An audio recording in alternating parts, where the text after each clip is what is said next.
Depuis plus de 20 ans, les médiathèques abritent un fonds de livres d'artistes appelés les livres singuliers dans leurs réserves.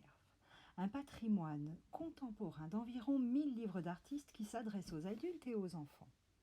Cette collection, en résonance avec nos collections de poésie et d'art, a été créée dans l'idée de s'ouvrir à un genre nouveau, avec la volonté de permettre au plus grand nombre de découvrir des livres précieux. Pour découvrir cette collection, il suffit de consulter le catalogue en ligne sur le site internet des médiathèques Luberon-Mont de Vaucluse dans l'onglet Patrimoine ou de venir les consulter à la médiathèque sur demande. Un livre d'artiste est un livre rare, singulier, précieux. Il se distingue des livres d'édition courante par sa conception artisanale. Sa forme, un livre-objet par ici, un livre accordéon par ici, ou bien une taille différente. Son papier, la qualité et le grammage de celui-ci ne sont pas anodins.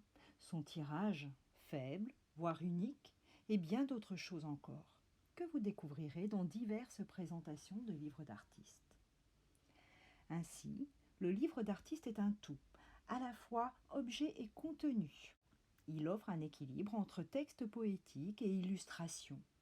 Illustration souvent réalisée par un artiste contemporain. Ce livre extraordinaire, au tirage confidentiel, est numéroté, signé et se trouve généralement protégé par un emboîtage raffiné. Le plus souvent, il s'agit d'une rencontre entre un poète, un artiste et un éditeur. Ainsi, l'œuvre plastique et le texte poétique résonnent ensemble pour en appréhender tout le sens. Mais ce peut être l'œuvre d'un seul. À la fois poète, artiste, éditeur et parfois même le livre d'artiste est entièrement graphique. Et pour la petite histoire, le livre d'artiste paraît en France à la fin du XIXe siècle. L'un des plus connus est celui de Stéphane Mallarmé. Un coup de dé jamais n'abolira le hasard. Dans ce livre, Stéphane Mallarmé mène une réflexion sur le livre comme instrument.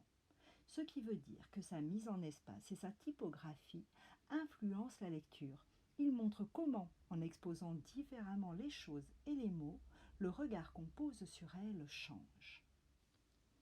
Nous vous invitons à découvrir certains de nos livres d'artistes dans de courtes vidéos que vous pourrez découvrir sur le site des médiathèques, sur la chaîne YouTube ainsi que le Facebook des médiathèques Luberon-Mont de Vaucluse.